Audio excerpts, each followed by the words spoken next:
afternoon, everybody. This is Michael Munson with Forge, and I think it's 2 o'clock, and we're ready to get going. We're joined today with Forge's Policy and Program Director, Lori Cook-Daniels. We'll be splitting the time between the two of us for that next hour and a half. I'd like to remind everybody that we are not going to be covering Trans 101 issues in this webinar, but we have several webinars that are recorded that are Trans 101 focused on our website. So we encourage you to take a look at that if that's something that's appropriate or needed from you.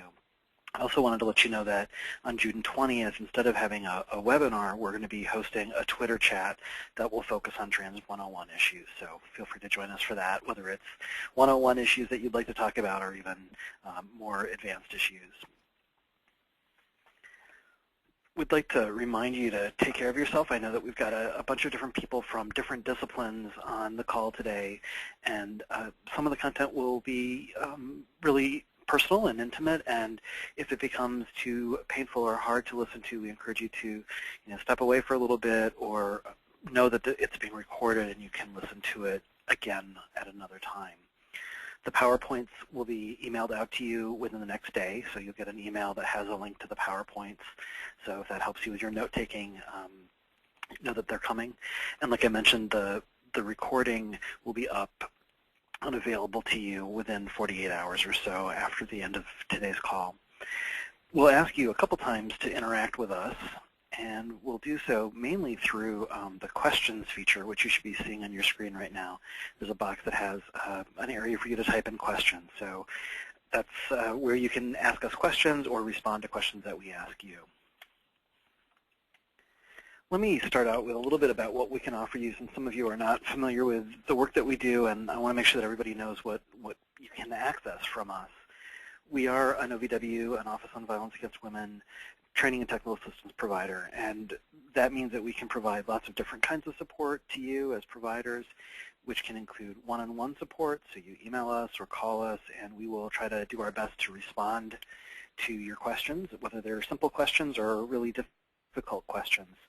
We have monthly webinars like this one that have different topics every month, so please feel free to join us in the future for other webinars or look at our archive on the website to listen to previously recorded ones. We also do a wide variety of trainings across the country, mostly at conferences. Sometimes we're asked to be there, sometimes we apply to be at different conferences. So we hope to see some of you at those conferences in the next year. And then the other thing that we offer in terms of training and technical assistance are publications that are on our website. So those are free to download and use in whatever ways that you find useful. We offer some support for transgender survivors directly as well. So this might be useful for providers who would like to help steer their trans clients to services that might fit them better, or trans people may contact us directly and ask for some services. So some of what we offer is a listserv or email group, and that sometimes it's really comforting for people that they can post something and get answers and responses 24 hours a day, just to know somebody's out there. We have a fairly large referral database, and most of our referral database is therapists, and we have them across the country, and we're trying to make sure that they're trans-informed and trauma-informed, and we're trying to get better information about all of them, but I think we have contacts in all 50 states, so if you need a referral, please contact us for a referral. And then the last two things that we're offering, one we've done before online, which is the Writing to Heal group, and it's a trauma-informed writing group which helps people work through some of their traumatic history in a way that's really kind of systemized and helpful to people in lots of different ways. And it's free for survivors. It's accessible as long as somebody has an internet connection. So that's going to be starting in July, and we'll have four groups throughout this next calendar year. And then the last thing on the slide is the ESPAVO project, and we just launched this project, and you'll see a couple of slides that show what it is. But it's basically a pairing of trans people or loved ones who have an image, a photo that they take or that we have taken for them, and it's paired with a statement of resilience about how they are taking their power back and how they're healing. So the goal is to help survivors reach that place of empowerment and healing. Like I mentioned, we are funded through OVW, and we're really grateful that they allow us to continue to bring webinars to you every month, so we're really grateful for them. Let me share with you a little bit about how our time is going to be structured today. We'll have some kind of introductory stage setting pieces that will kind of guide our way through the whole webinar. Then we'll talk a little bit about data, so trans rates of violence, and then how trans and disability relate with some data in there. The large part of our time today is going to be an interview with a survivor who's trans and disabled, and it's going to be very rich with information. And then we'll kind of summarize both what happened in that interview and some of the data that we shared before in some take-home messages, and we'll have some time for questions after that.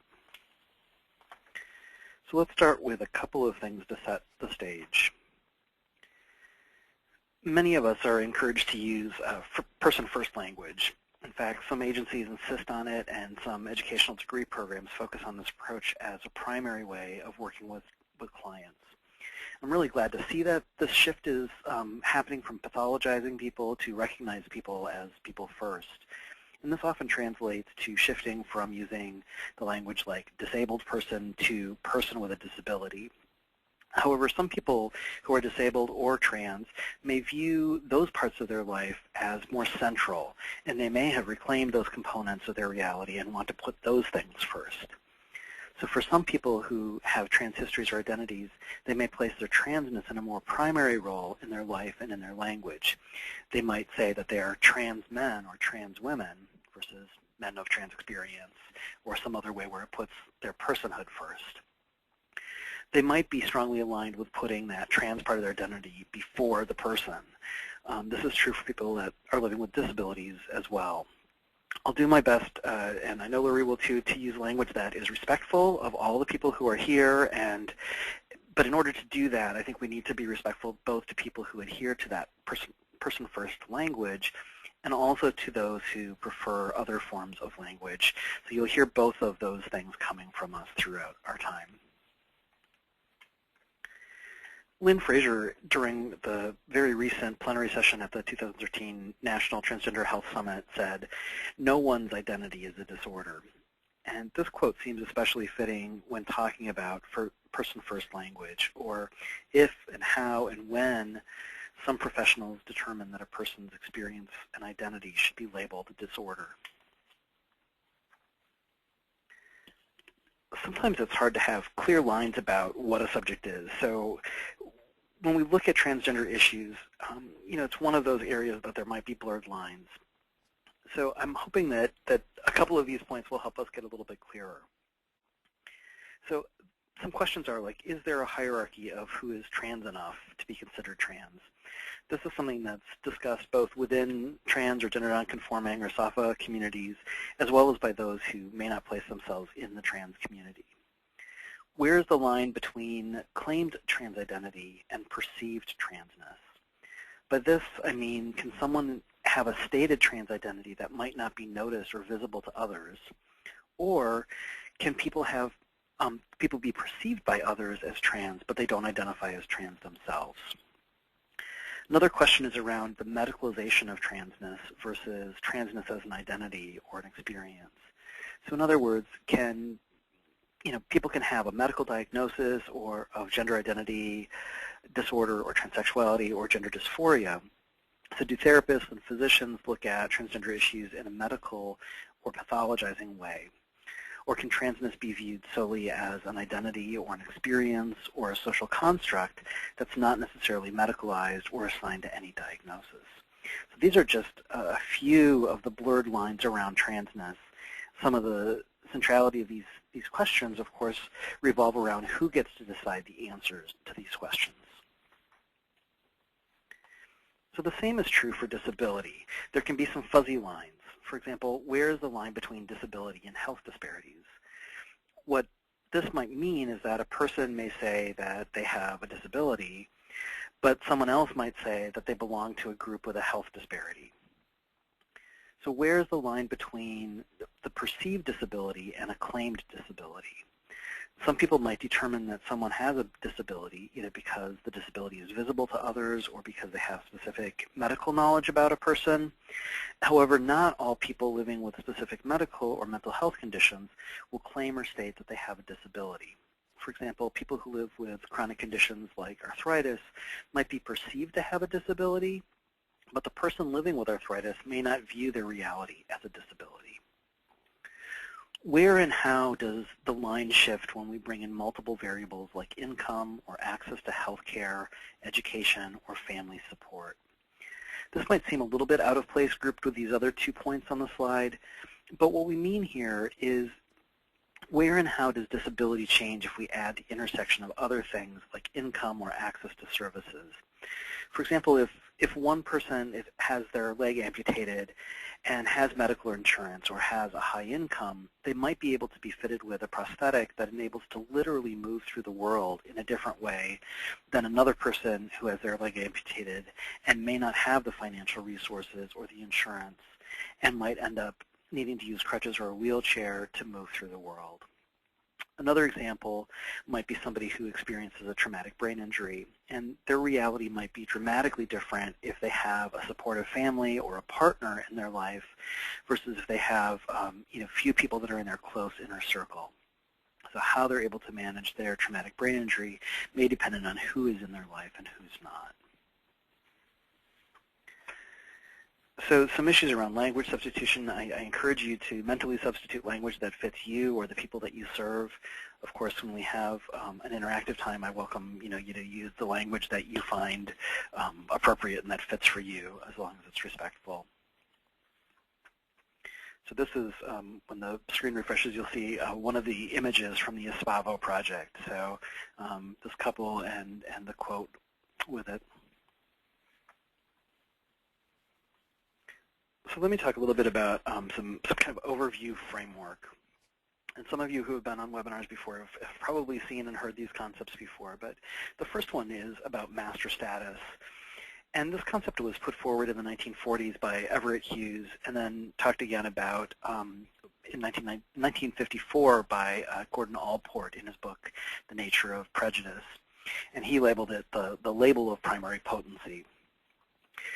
Both of these terms refer to the tendency of people to believe that one label or demographic category is more significant than any other aspect of that person's background, behavior, or performance. So how this commonly plays out for trans people is that providers learn that a client is transgender and presumes that, for example, all medical conditions are related to them being transgender, that being trans has caused a sexual assault, that all relationship strains are due to being trans, that any type of job loss or other hardship is caused by being trans. I mean, those could go on. The reality might be, though, that people have medical conditions that are totally unrelated to being transgender. People may have relationship struggles because they have poor communication skills or any other reason. People may lose their job because they don't show up or they don't perform well in a work setting. So this concept is going to be especially important to us today when we look at disability and transness and trauma. Master status thinking, as you can see, could be applied to all of these things. Avoiding this form of pigeonholing and limiting people to just one part of who they are is going to be a central theme of what we talk about today. So the terms paradox is another thing that many of you may be familiar with if you've been on one of our Trans 101 webinars. We believe it's really important to talk about here, since the terms paradox is not specific to trans-only content, but also relates to the richness of human experience. The terms paradox teaches us that, on the one hand, identity labels and the like are absolutely crucial. To be culturally competent, we need to find out what terms a person uses and then refer to them, and what a person uses and then refer to them and reflect back those terms. This use of a client's terms obviously shows them that we're respecting who they are and that we respect their right to self-define. The paradox is that particularly in the trans community, the terms that people use are often meaningless to what we really need to know to better serve that client. The reasons why terms are often meaningless for service provision is that the same term can mean radically different things to different people. The other reason that terms in general are meaningless is because the services that you're going to be providing to your clients are likely not going to be focused on their identity, but are rather going to be focused on this constellation of their experiences, their needs, their symptoms, and much more.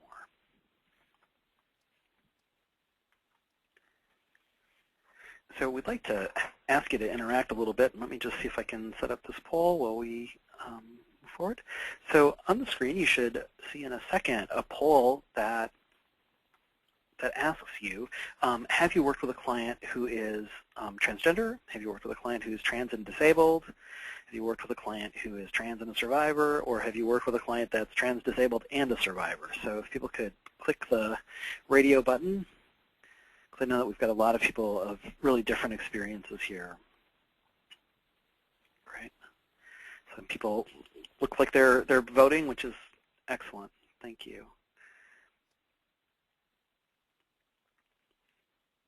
So hopefully you'll see on the screen that a lot of folks have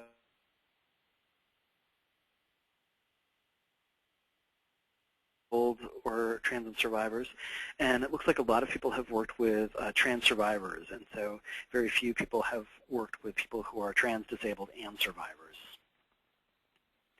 Thanks for participating in that.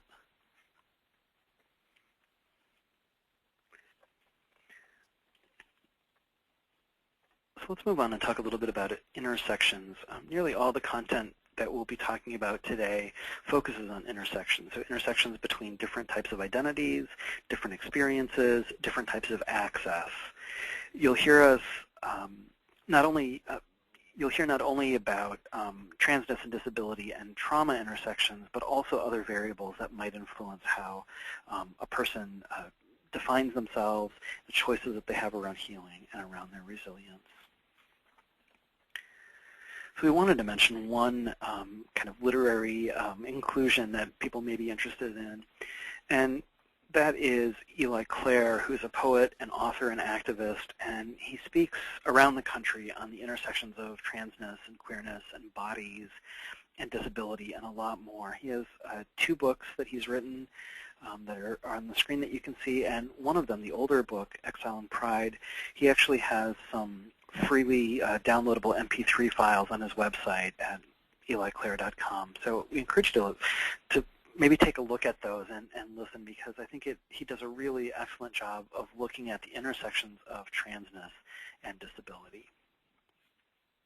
And Lori's going to take us through the next section on data. Hi. We are going to share just a small amount of data on the rates of violence transgender and gender nonconforming people experience, and then talk a little more about the rates of disability in the lives of transgender individuals. For the sake of time, we've not included the data sources on the slides, but would be happy to share them with anyone who is interested. To frame the next few slides on data, this quote from the National Transgender Discrimination Survey, a survey of over 6,400 trans people, highlights the pervasiveness of trauma and hardship in trans people's lives. Quote, transgender and gender nonconforming people face injustice at every turn, in childhood homes, in school settings that promise to shelter and educate, in harsh and exclusionary workplaces, at the grocery store, the hotel front desk, in doctor's offices and emergency rooms, before judges, and at the hands of landlords, police officers, healthcare workers, and other service providers.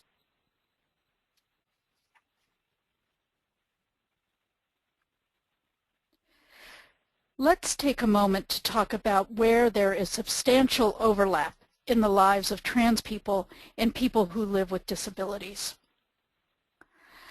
22% of transgender people have been denied the use of a restroom at work.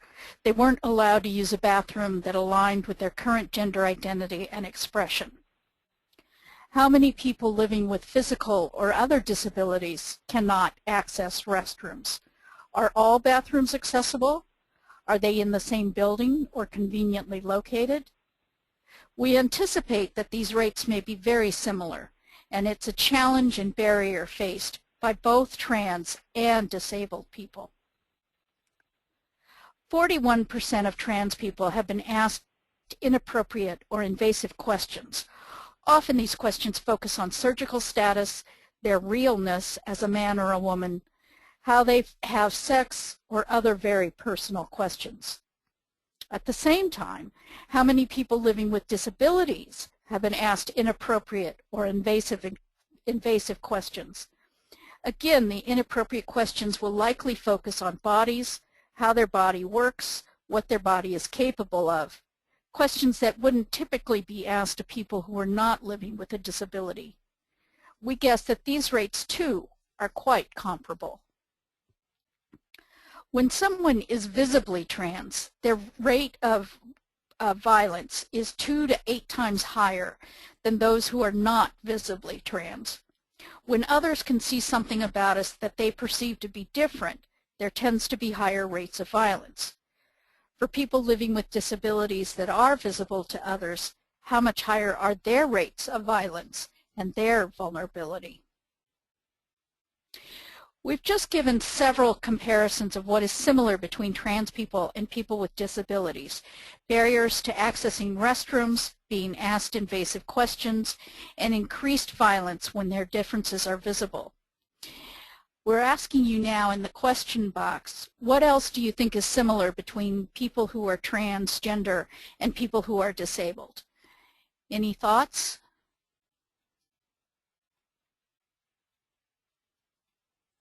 Job discrimination,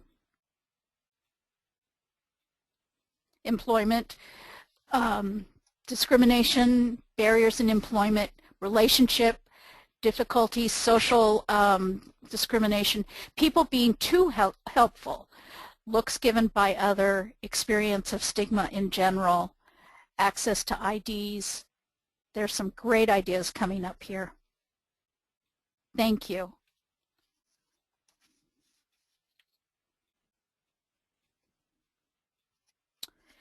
We have many other archived webinars that go into greater detail about the scope and nuances of violence trans and gender non-conforming people face, but we want to talk about a few more. Based on multiple studies, it is commonly believed that over 50% of trans people have experienced sexual violence at some point in their lives. You may want to consider how this compares to the general non-trans population, where 1 in 3 girls and women and about 1 in 6 boys and men have experienced sexual violence. It's important to note here, too, that non-transgender people living with disabilities experience higher rates of sexual violence than people without disabilities. It is highly likely that trans people who live with disabilities may also have increased rates of sexual violence compared to trans people who are not living with disabilities. Rates of intimate partner violence are roughly the same for people of all gender identities and sexual orientations. However, there is some newer research that is suggesting that rates might be higher for trans and lesbian, gay, bisexual people, but we don't yet have conclusive data on that. This next chart is added not to show prevalence rates for each of these categories, but to help solidify the concept that trans people experience multiple forms of violence, abuse, and assault across their lifetime. This data is from a 2011 study that Forge conducted. We had over 1,000 valid transgender respondents. This particular question was a little bit of a throwaway question for us. It was a piece of demographic data we collected on a survey that was about something else. We asked people to simply check the box if they had experienced any of these forms of violence.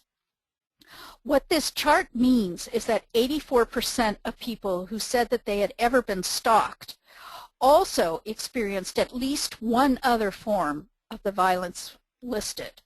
So domestic violence, dating violence, sexual assault, child sexual assault. Again, this chart indicates that trans people are experiencing multiple forms of violence and multiple types of violence at very high rates.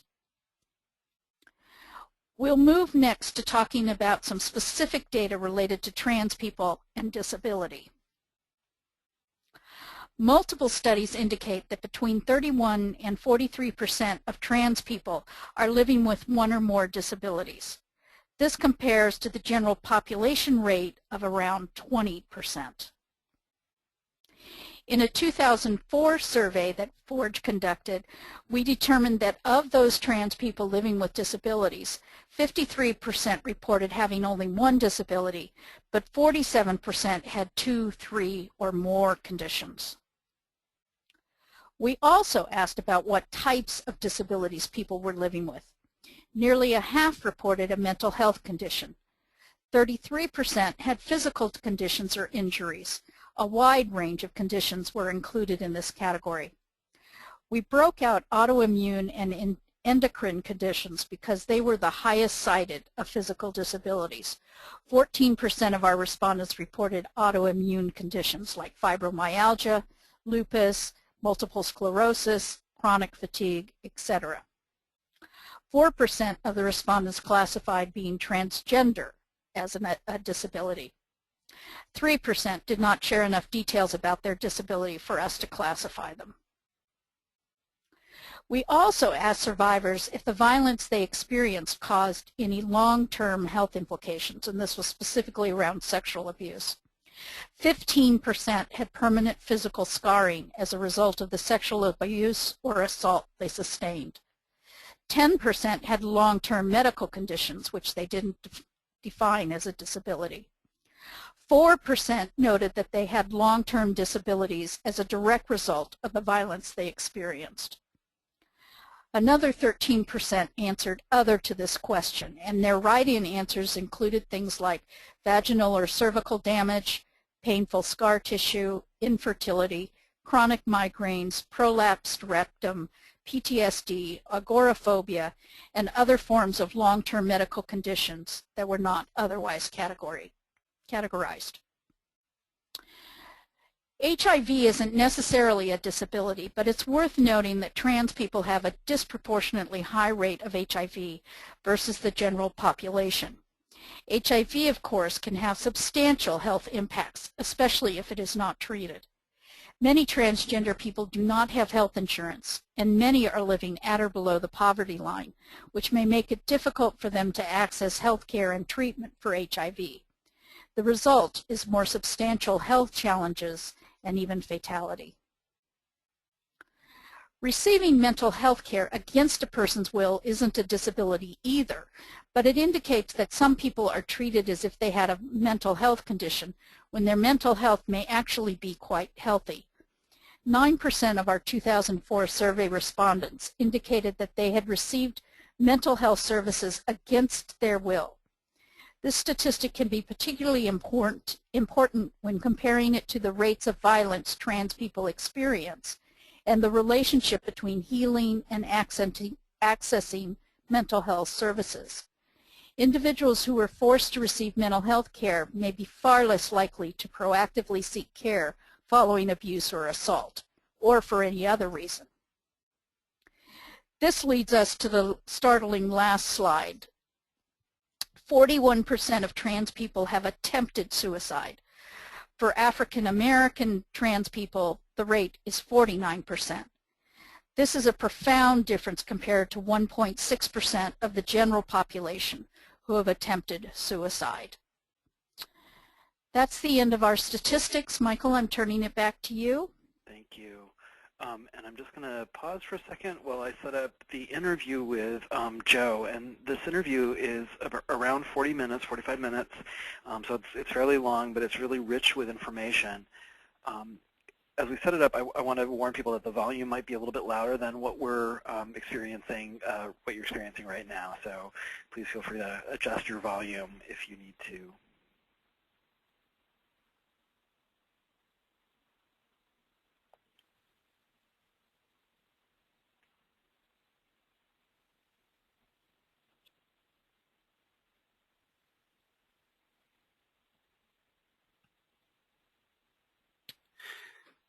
Joe, thanks for being with us today and joining us on the Disability in Trans and Trauma webinar.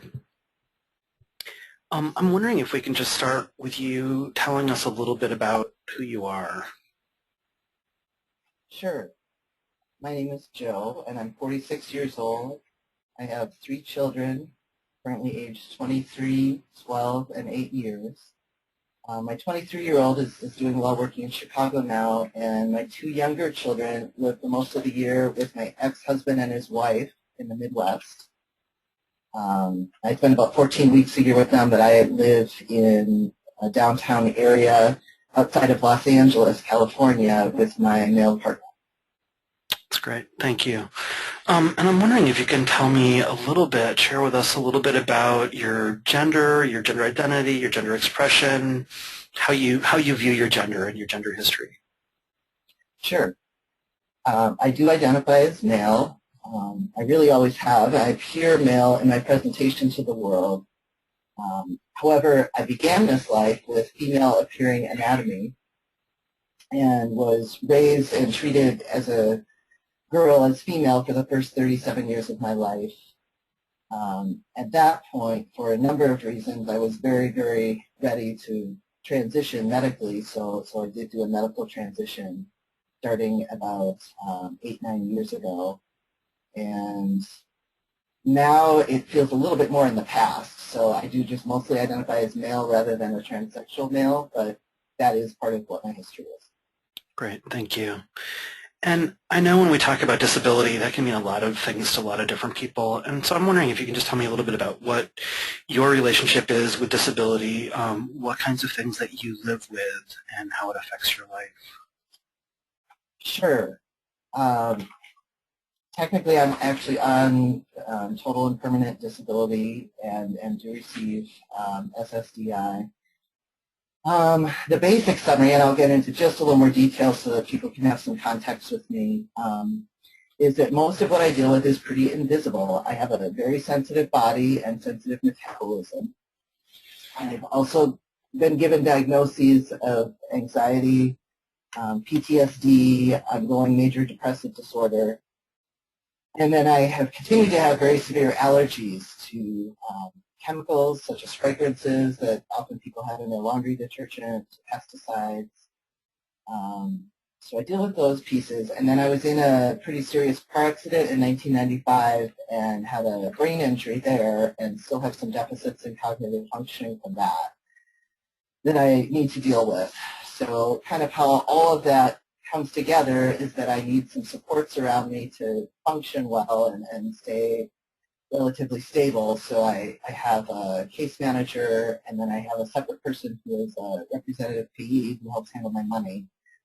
And off and on, I've had therapists over the last 25, 30 years to help me process some of the emotional and mental parts. And I'm still taking some medication around some of that.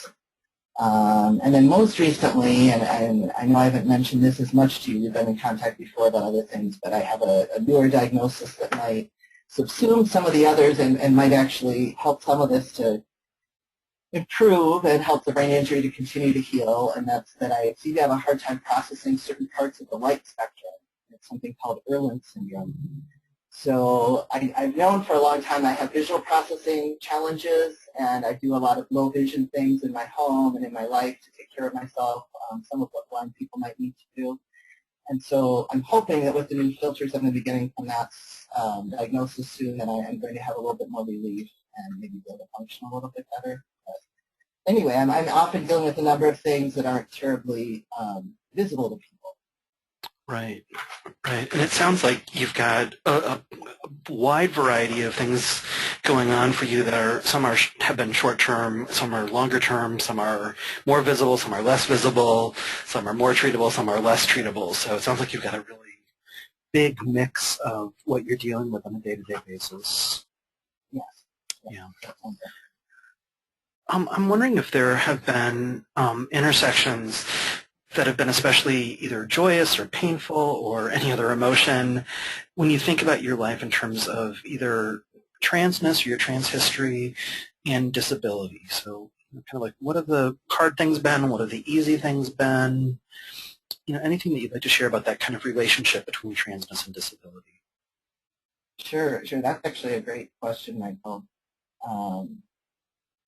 I've been thinking about this for a little while, and I have a list of some things. I'll start talking down some of them in the list, and maybe you can interrupt me if you have more questions about some of them. But, that's perfect. Yeah. Yeah, they really do relate, and I know for some people it might be hard to see that kind of initially. So I do want to give some examples to help highlight that. I think as I thought about it for talking with you today, I think some of the core is really some of my codependence issues, I would say, for lack of better terms, that I took in both from the culture and from the family I grew up in. I grew up in the Midwest, most of the time in a wealthier suburb, and took in some kind of codependent issues of not really listening to or trusting my own sense or my own voice in things. Let's see. So that I feel like that comes up here and there, and the root has been to work on some codependence issues for myself. To some extent, both the transness and the disability have been invisible a lot of my life, except for maybe a little bit in the middle of my transition when I looked more androgynous. I've always looked either very female or now I look very male. And then my disability issues have been invisible. So it can cause all sorts of kind of social challenges to feel that invisibility in different situations. Even now, sometimes now, women will start to tell stories. I was in an art class last year for a while, and the women in the room would be telling stories about men that they were with, and they would keep referring to me in this group of the men that made them uncomfortable or men that didn't understand them, and I wasn't at a point where it made sense to come out as transgender that day. So partly with my anxiety, partly different things, it's just not always the time for me to come out. And so emotionally, that was actually kind of an upsetting day in some ways because I was so invisible to them for who I am. Let's see. It's kind of like there's separate pots. I was coming up with this image. It's almost like there's a stove with different burners, and it feels like the transness can be on one burner in a pot, the disability is on another burner, or maybe even two. And then the other piece I guess I'll bring in is some of the trauma that I grew up with in my childhood. Maybe I'll just talk a little bit about that right now before I go on. That'd be great, yeah. Yeah. I've worked on it a lot. I was fortunate. I'm 46 now, and I got help starting when I was 19, so I feel very fortunate for that. But my childhood was one with a lot of terror in it, and a lot of fear, and a lot of abuse, primarily from my mother. And it ended up that she did a number of things that I found out later were sexually abusive, from making me kiss her to trapping my body to making me touch her or touching me in ways that were absolutely not appropriate. And my father traveled a lot for work, so he wasn't around much. And then I think she had some mental health issues that weren't being handled, and when she was stressed, she tended to get physically abusive. So between all that, it just felt like a very challenging childhood. And before as I kind of look at all these topics together, before I could really start looking at some of the trans issues in my life more seriously, or even some of the disability issues, I had to start coming to terms with that. So when I was 19, luckily I did get some help with that because I had ended up in a pretty awful, abusive first relationship in college, not surprisingly, where I experienced what might be termed as date rape, but over and over and over again. I just kept still going back to him and having a hard time advocating for myself and even sorting out the situation. That makes a lot of sense. Right. So anyway, that's another pot on that stove, to go back to that analogy. I love that analogy too. Yeah. And to me, that's almost like the spicier pot, or the pot that really has to be watched the most, because when the trauma starts to get out of control, that's when I can get hurt easily. I can do things that hurt myself, or just make me a lot more vulnerable. So when that pot is kind of managed, then I feel like I can look at what's happening in the other pots, and maybe the transness is almost more like a vegetable. So I mean, it's relatively healthy for me, right? Right. It's safe and healthy for me to just express who I am. It's almost like my eye color, or just the fact of what I might want to watch on television. It's not a complicated topic like the pot of all the trauma has been. I love that analogy, and I'm really playing with it in my head. I think that's just a brilliant analogy. Where would you what kind of a pod is the disability? That's a good one. That's probably in between, because there's times it can be a little dangerous. It's got some spices that don't always mix. It's probably like a soup of some sort. Okay, that's great. That's great. Like a stew. Because over time, I mean, I will say, there's been, with a lot of perspective, I can see the car accident I was in, where my brain changed and I didn't have the memory I used to have, and I didn't have some of the executive function I used to have. The good part about that is my poetry has gotten stronger and better. My sensitivity to my children and to my friends and my heart has really opened more. So in a really big scheme of things, it's actually something that's giving me positive things and healthy things that I might not have gotten otherwise. Isn't that amazing when we can, have something really good come out of something that can be, started out as really, really negative or really bad? I think that's amazing.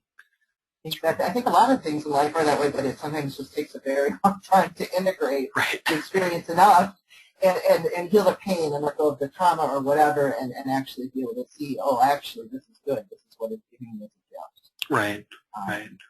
I try to get there, but yeah, it takes time sometimes. So it does. Just kind of looking a little bit down this list. So here's another example of just some of the challenge of being in the world and dealing with the transness piece, say, and the disability piece, because sometimes I'm doing pretty well with my words today, but my word retrieval was affected by that accident, and if I'm at all tired or caught by surprise, say startled, I sometimes have a hard time with my language. And sometimes out in the world, even on the street, I'm in the LA area, so even on the street, or men I know here as a friend, men express their affection through teasing each other, kind of through insults or through kind of jabs, and that still tends to set me off a bit.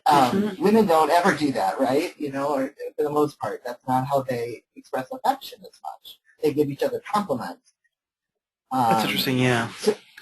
So at least for me, there's been, and I know it's a generalization to say this, but I guess to some extent, I find situations like that more challenging now these days, because I look like I'm doing okay, but I can't always verbalize on the spot in the moment to take care of myself or to join in. I can't always process things. Right. Well, I'm sure that your level of invisibility or feeling invisible doesn't add to a positive result with that either. So if you feel invisible and you can't retrieve the words that you want, that must feel even harder sometimes. Right. It's a kind of scary feeling to know the words inside of me but not be able to get them out. And again, this is a place where, having some really good therapists over the years has been very helpful. They've sometimes given me some phrases to use, or just supported me through that process. Right. So I know some of your audience today would be, if I'm not mistaken, therapists or people who are working with people dealing with these issues, transgender people or disabled people or people who've dealt with trauma. Right. Yep. Therapists, advocates. But yeah, I mean, I know that what you and I talked about ahead of time was a little bit more around the therapy angle, and I think that that's really appropriate to, to go with that, as well as I think that the role of advocates oftentimes kind of overlaps with the realm of therapy. So. Okay. Yeah. Sure.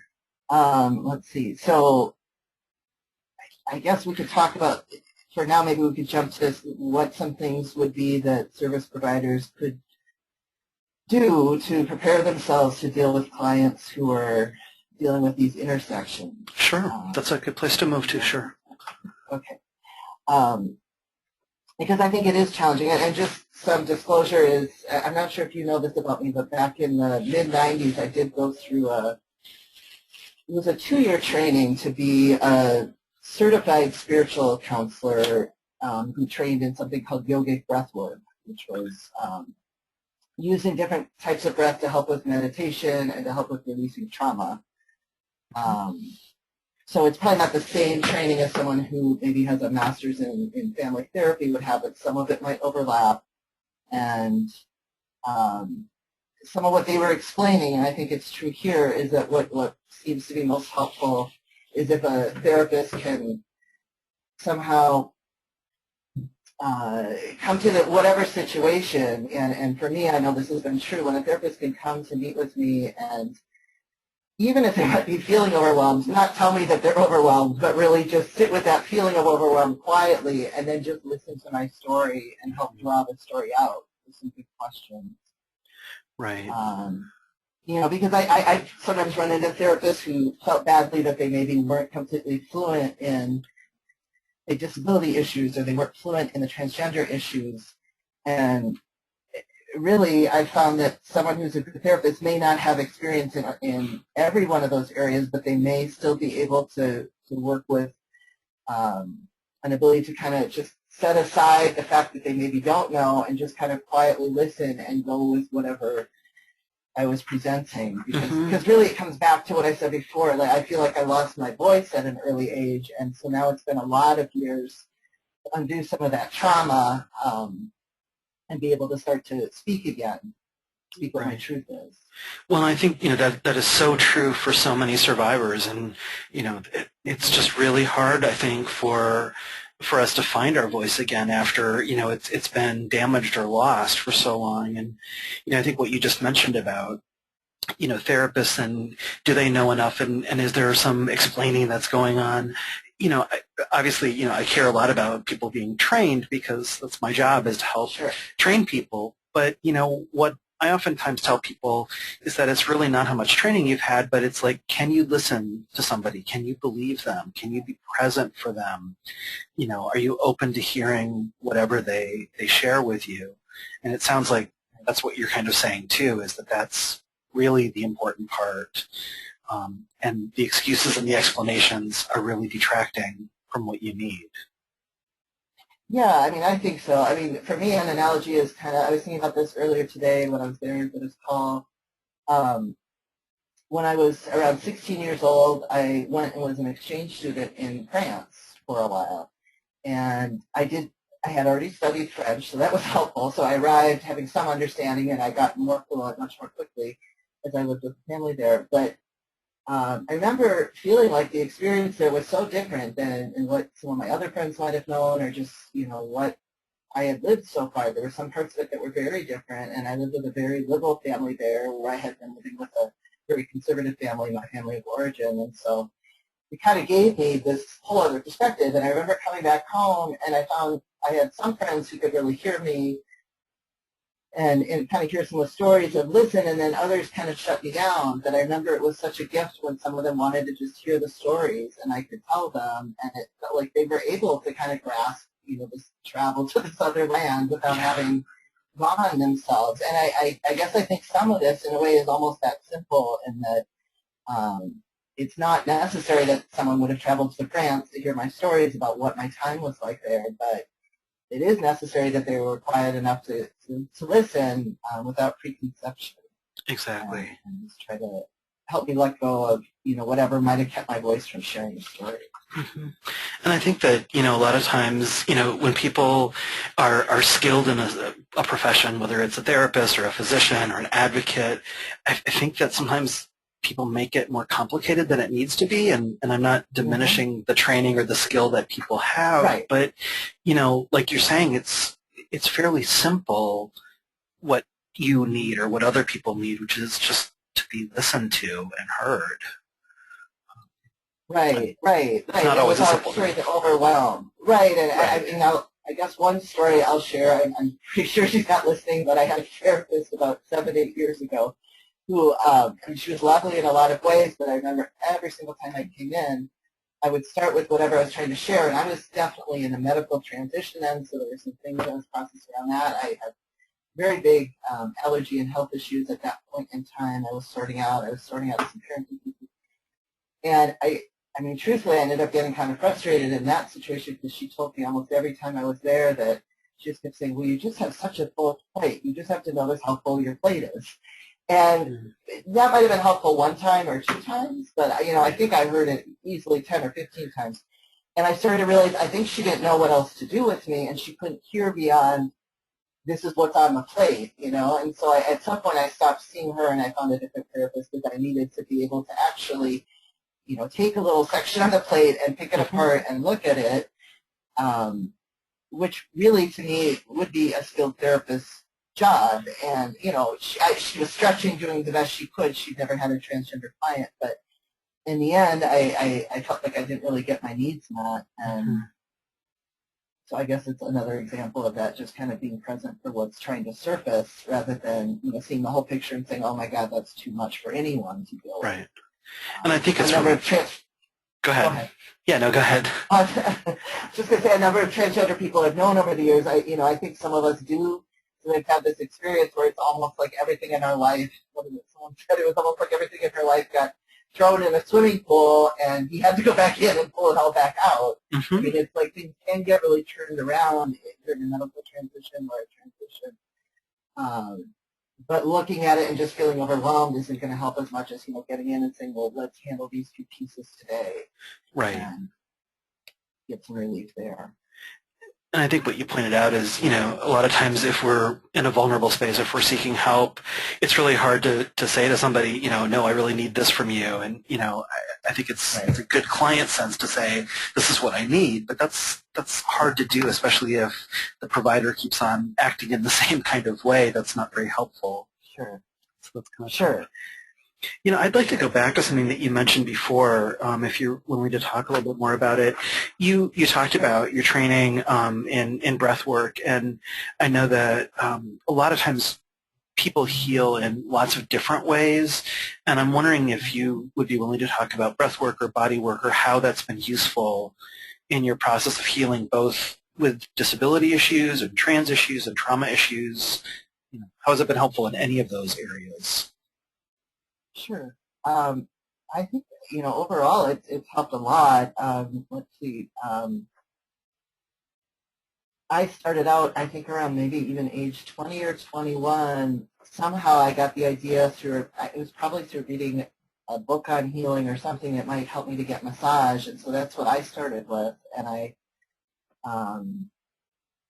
remember, you know, I went to a health club where it was just very, you know, clean and proper and white, and you know, and I saw a woman who was a massage therapist who had been a nurse, because I was very anxious at my first session, and I remember her telling me over and over that my body was tense, and I couldn't even feel what she meant, and she just kept trying to tell me to let go of my head or my arm, and I don't think I got it at all, but I remember just knowing that I wanted to learn what it was like to have healthy touch with good boundaries from a female, and I wanted to heal. And I would sometimes have to go to the massage session and then a week or so later go talk about it in therapy. So for me it really was, you know, interwoven for a lot of years until some of that trauma kind of got out of my muscles and out of my body. And I even had, you know, some sessions in the breath work more in particular where I would end up finally feeling some of the feelings of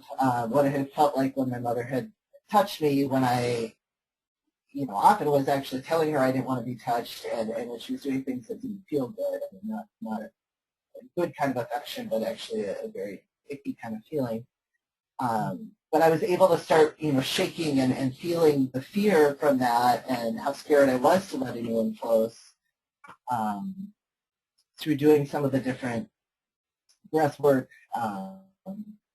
types with a safe practitioner there who could kind of support me and be with me and say basically kind of affirmations and support me in having the boundaries I needed, and either, you know, touch me softly on my shoulder or not touch me, but be near me while I tried to address this. I think it can be important. The other thing that we did some in that breathwork school, which could work for some people, is we would take pillows and actually scream into a pillow or a towel, which it took me the longest time to do because I had learned so long ago to not let much sound out, to not be very strong in my voice.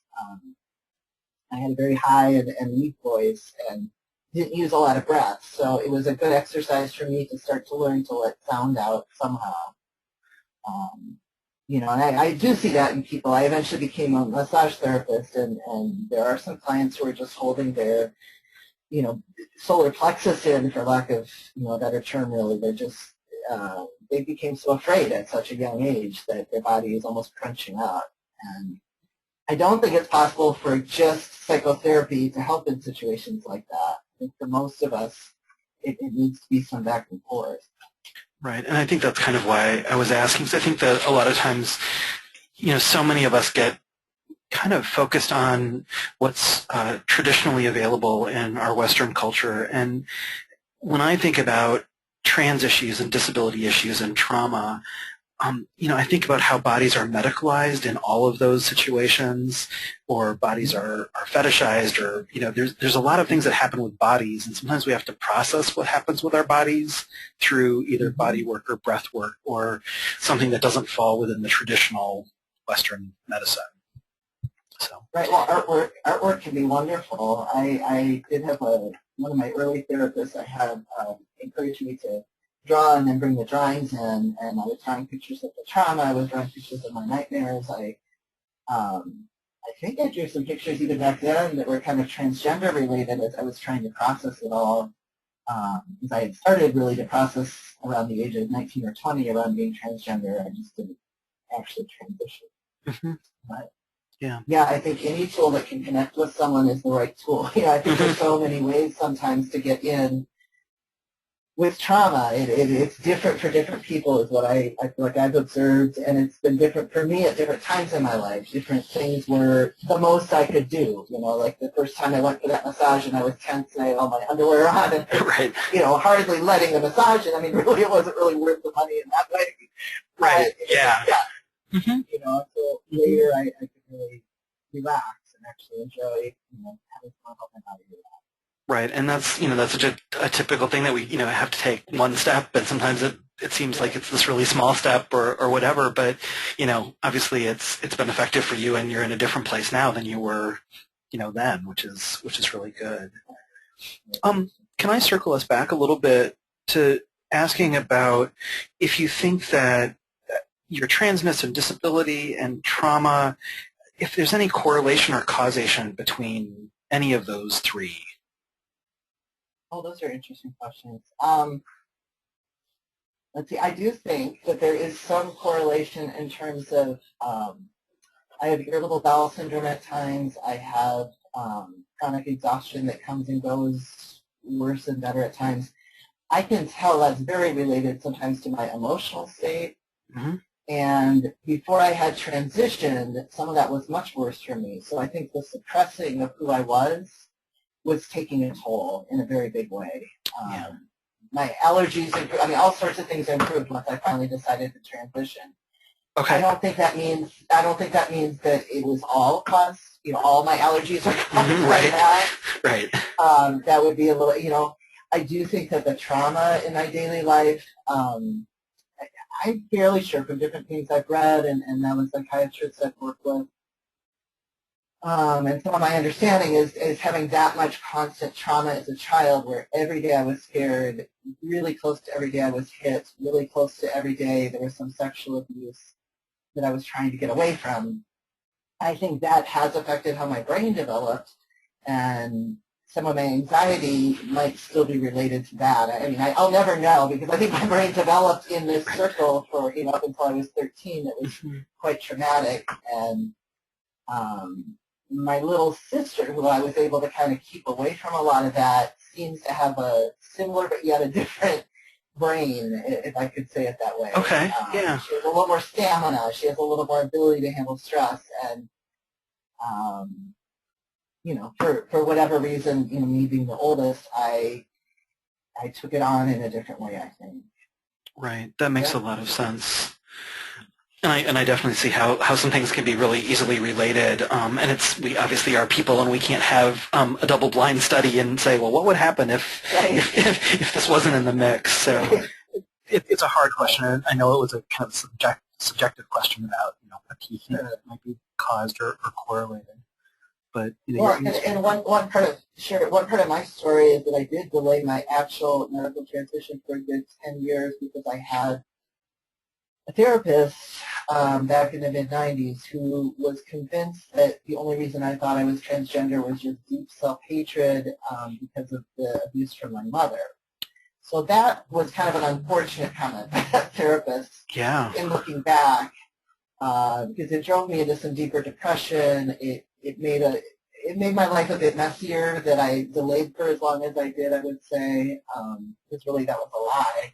If I knew from age 5 that I was transgender and I was starting to want to transition in the later 20s of my life, and it still would have been a little late, but I think it would have been a gentler transition than when I did it at 37.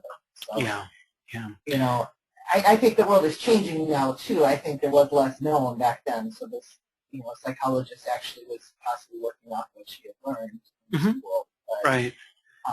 For me, I don't think my transgender piece is actually related to self-hatred. I think it's more just a fact of how my brain is. So.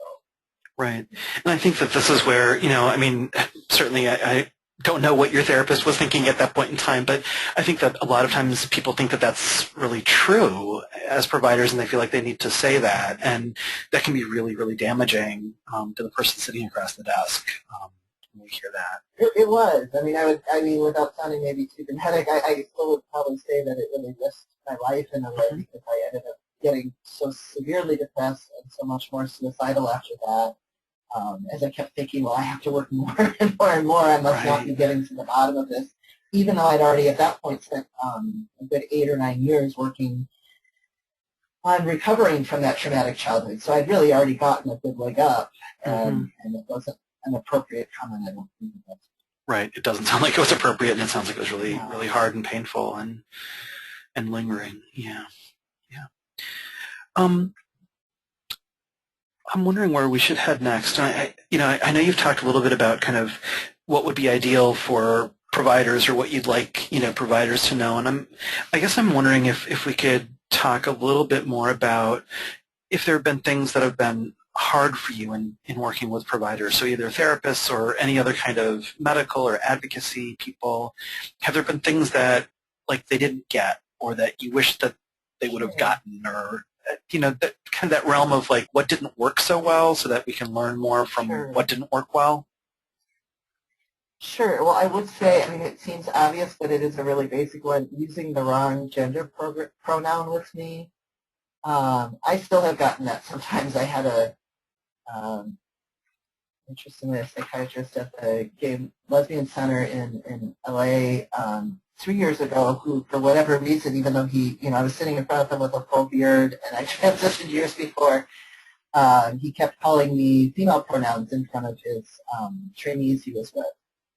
And I had to ask him 5 different times, to call me by the correct pronoun. And it just got so distracting after the 5th session of doing that I ended up having to find a different psychiatrist. But it seems basic, and I understand sometimes someone might be making a mistake or a slip-up, but, it's so important to ask someone what pronoun they'd like to be called and then just to use that in their presence and referring to them with someone else in the room or whatever.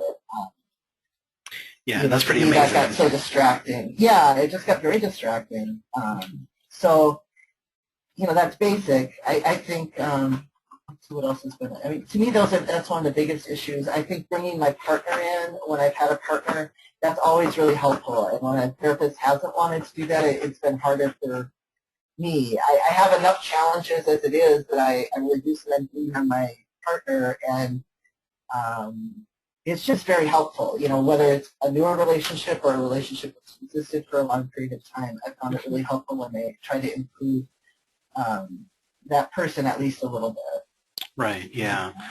And I know that, one of the things that kind of links back to more of the disability piece, not to try to fraction off your life into 3 sections, but is, I know sometimes, you probably need to go to the emergency room or you need to seek, urgent care. And, and I wonder if you could talk a little bit about being trans or having a trans history, and what happens if you go into the emergency room or you can't talk, or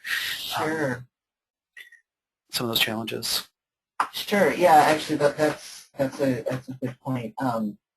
With some of my health challenges, sometimes I have ended up having anaphylactic shock that's pretty severe, to the point where I, within 10 minutes, sometimes even, am not able to move. I'm on the floor and my muscles won't move anymore. So that means I can't speak.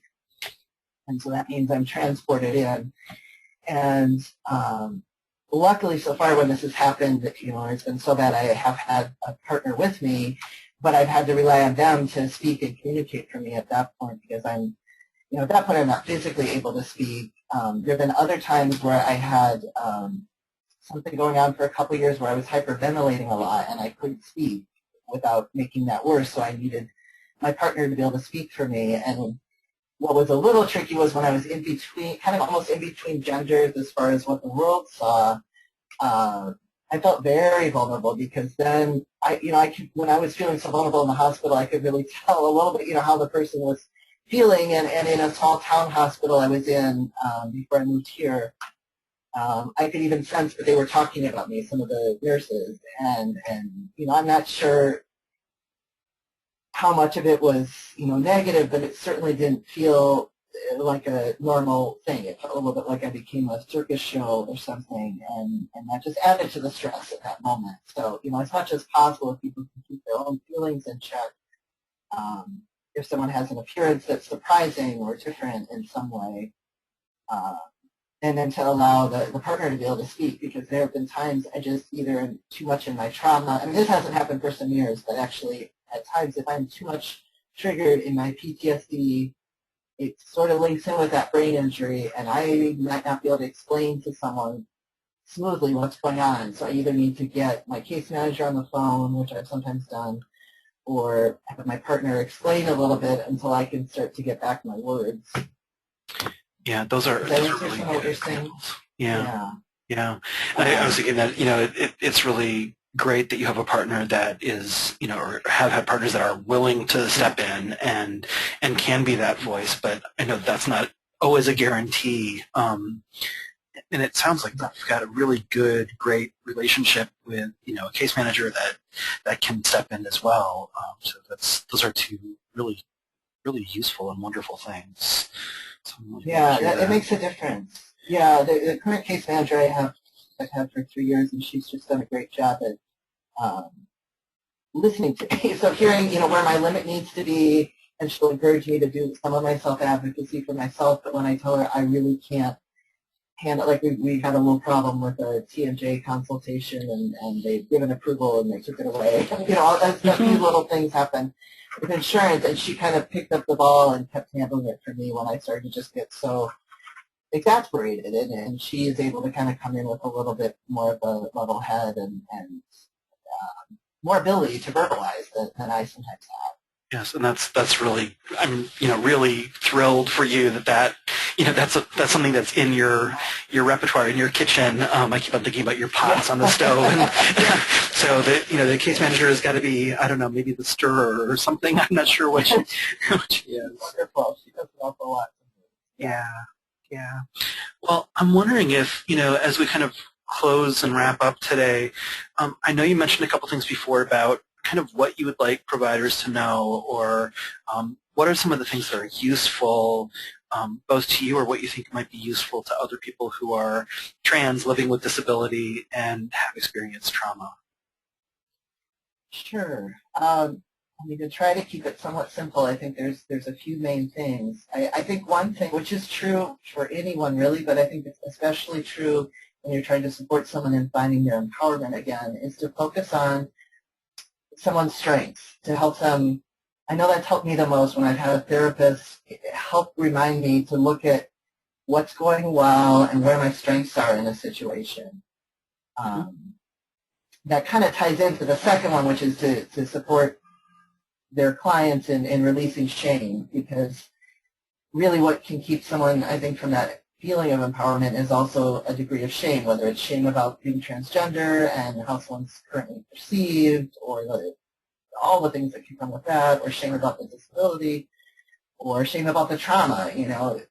It's taken me a lot of years to keep realizing that, whatever happened with my mother has a lot to do with her own challenges and very little to do with me, and to get to some perspective and context of just letting the shame go, and just, it's a story. It's just a fact at this point in my life of what I lived through and what informs me.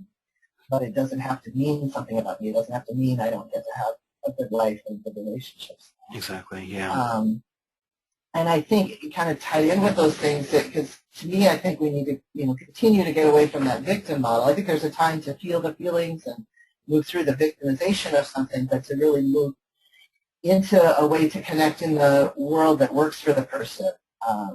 I'm still working on that somewhat for myself, trying to find, since I'm not currently able to work, what I'd ideally like is someday to have enough support around me that I could work a job again, at least part-time, but I need a lot of support and I need a lot of flexibility. But even separate from that, I've been able to start to find some art classes to at least jump into. I don't go every week, I don't go all the time, but some way to break down. I think there's this feeling of disenfranchisement and this feeling of alienation that someone who's transgender or transsexual might have felt, say growing up in this culture at this point. In most cultures, there can be a feeling of isolation if someone isn't allowed to transition at a more natural time frame. I think there's this disconnect that can happen, and the more we can find a way to connect in the world, I think that just helps with that. It builds on the strengths, because it doesn't do me a whole lot of good to maybe I'm good at something, but if it's more of a weakness or something I don't enjoy, that's not actually going to help get me out of the depression or the PTSD as much as for me going to an art event or I've been able to connect in with things that really inspire me and get me excited, and I have something better to think about at night when I go to sleep, and hopefully I won't have the nightmares. Right. Right. Because of that, right? Yep.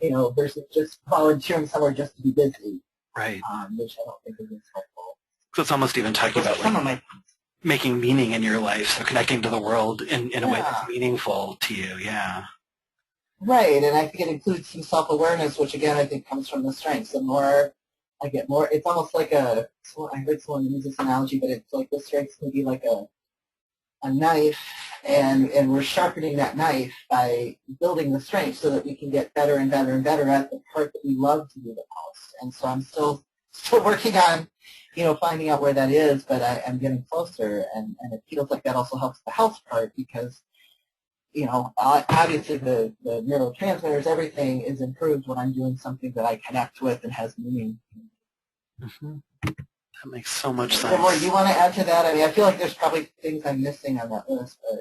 Well, I think, I was interested in what you had to say about it, because, I mean, that's why we're talking, is to hear what you have to say about it. And I just, I'm kind of struck by, I think that the three things around, empowerment and building and focusing on strengths, definitely kind of crosses all of the three, the trans, the disability, and the trauma, and so does the shame. I mean, there's so much shame that people feel around transness or bodies, around disability and bodies, or mental health issues, or around trauma, and it's like, so working on that shame is another just vital piece. And then, I think the third part that you were talking about, I know you were kind of talking about it in terms of like getting away from a victim model and connecting in the world, and I heard a lot of pieces in there about kind of making meaning and kind of finding a purpose and not just being busy for the sake of busy. And again, I think that touches all of those areas as well. Yeah. Right. I think that's where more lasting healing is, and probably as a therapist, to kind of leverage what's already there in a way too, to work with the resources in the realm that the person comes in with, which I think is an easier way to do therapy anyway. Right. Because then sometimes the weaknesses will get built up if they need to be, but if someone's strengths keep growing, then I think life gets a little bit easier. Yeah. Well, this has been really an enjoyable time for me, and really informative, and I really appreciate your vulnerability and sharing. Is there anything that you'd like to add before we close? Sure. I'm just grateful you're doing this work. I think that's a lot of the basic. There's more little pieces of my story. There's more, I didn't really touch on, some of the healing. I guess I'll mention just that, I don't mean to make light of the fact it took a whole lot of years of healing around the sexual abuse and the other abuse to get that to a point where it has felt like it doesn't affect my daily life as much. And I'm very grateful for people who are doing that work with people right now, because I think it's, until, that trauma pod, I guess, just maybe to go back one more time, that trauma pod is just so important that we handle that, and that we try to calm that down first, or even get it off the stove, or whatever can happen to get the heat off of it. Exactly. So yeah. that we can enjoy the other things that are coming along. I think my brain is starting to melt. Maybe the heat got turned up a little little too high. It is a vulnerable topic. Right, I know it is. It's a vulnerable topic, and I so appreciate you doing this seminar. Yeah, I know it's vulnerable, and I appreciate you being able and willing to go there with me and to share it with other people. So thank you very much.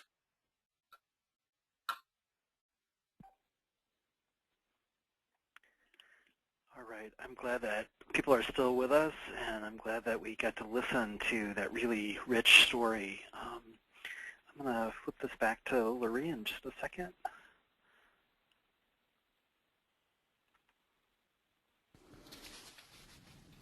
Laurie, can you take us through the rest of the slides?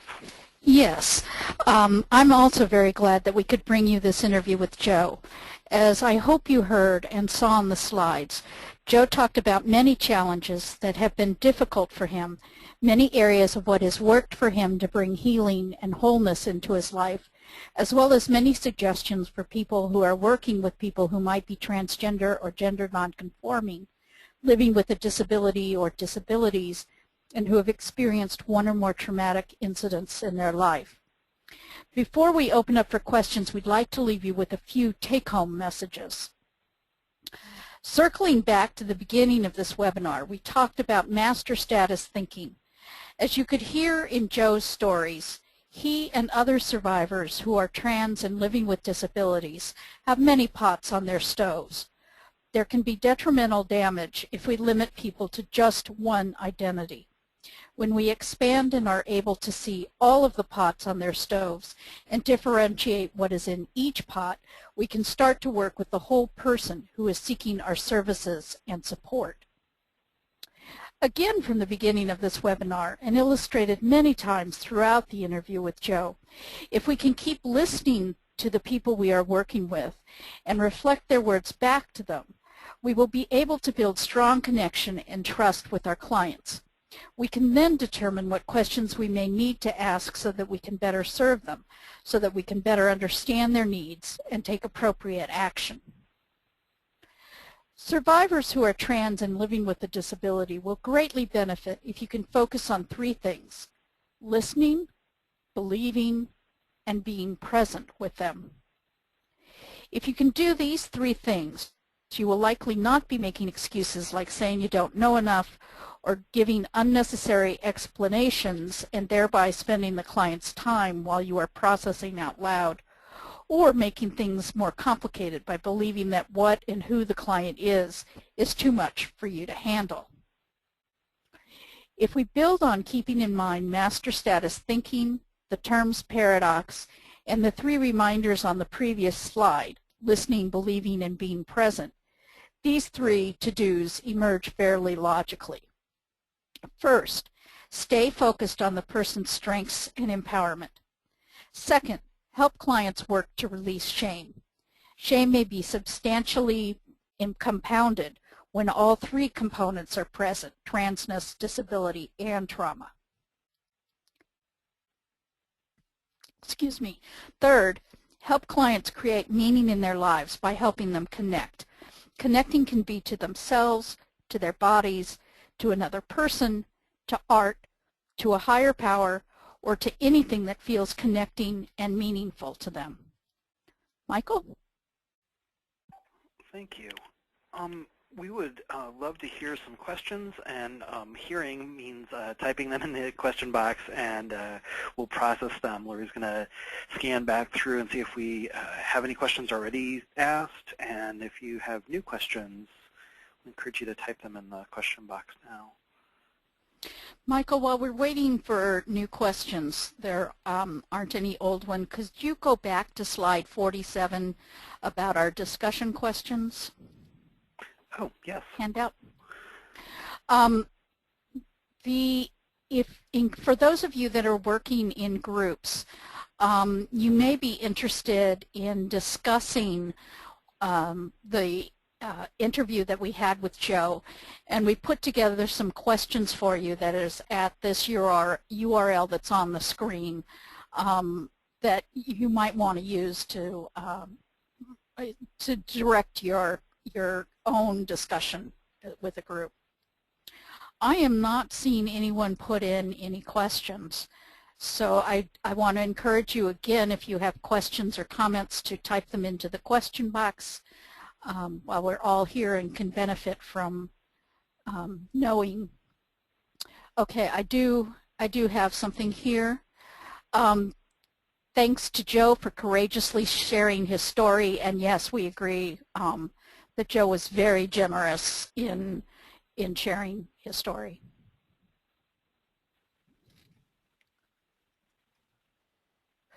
What are ways to respond when clients disclose they are being discriminated against? Michael, that's a little bit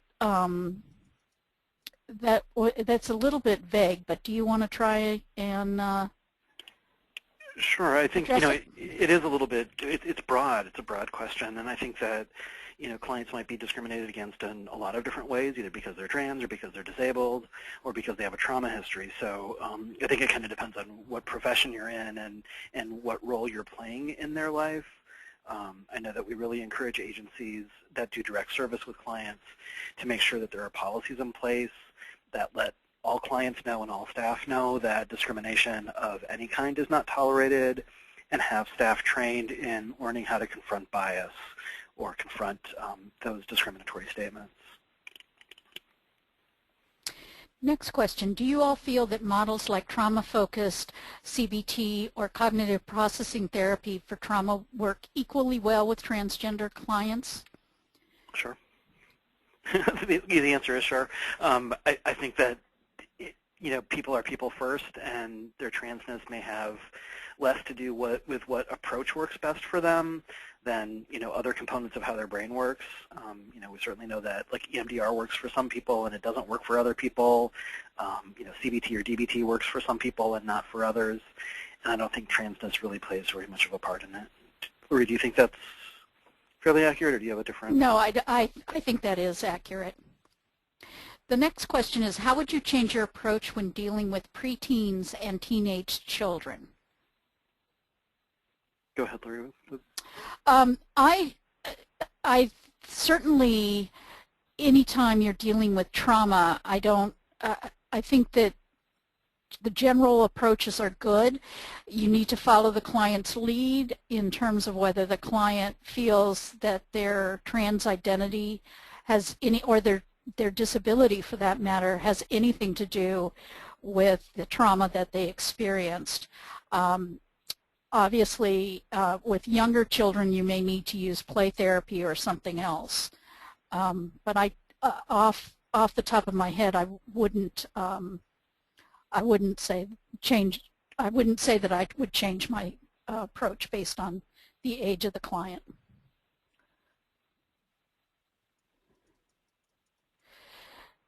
Next question. Do you know if there are any other agencies besides Forge who have done research on the intersection of transgender and disability? I've seen research on each community, but not so much on them together. Michael, can you comment on that?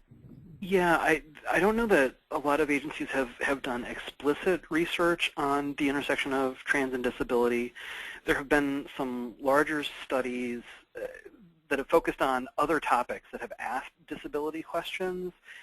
Like, for example, some of the data that we showed was from the National Transgender Discrimination Study, and they asked about disability in there, but they didn't really compare that with trauma rates.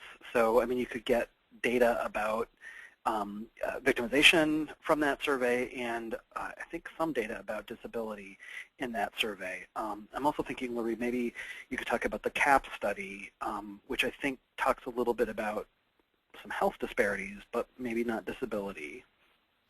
Yes, Michael is referring to the Caring and Aging with Pride study, which was the first national study on LGBT aging issues funded by the federal government. It's out of the University of Washington. So it's looking at older LGBT individuals, and it did ask about disability as well as gender identity and sexual orientation. So that would be the Caring and Aging with Pride study, if you want to Google that. I think one more resource, which is not about actual research done on the intersection, but is the Vera Institute, and they focus on trauma, different types of violence, and disability. And I don't believe that they have anything specific about transness, but I do know that their staff are very trans-informed and trans-inclusive, and we work a fair amount with them. So, I mean, I think they're a good resource that would be trans-sensitive if you had specific disability questions or inquiries. Okay. The next question, how do you think that the trans community and the disability community can work together to help each other? I will take the first crack at this one. One of the things that Forge has used in a lot of our trainings is the concept we borrowed from the disability community of universal design. We argue that just like buildings that are made accessible to people with disabilities, that those buildings actually serve a whole range of people better. We say that if your service delivery system better meets the needs of the clients that are most different, which could be people with disabilities or people who are trans or both, you'll be better meeting the needs of your whole range of clients. So we're borrowing concepts and trying to reinforce that we're all working toward the same thing, both types of communities, which is serving more people better. Michael, do you have another comment on that? No, I think that's really a good comment. I think that might be a really good place for us to end, because I know that we're a couple of minutes away from the end of our 90 minutes. And I'd just like to remind people of a couple of things before we officially close. I am seeing that there are more questions, and I'd like to get back to people on those. If we can do that in writing, that would be a good solution. Let me take just one more, please. Sure. There's someone that's asking whether our resources are available for providers working on trans inclusion in hospital settings, particularly sex segregation issues.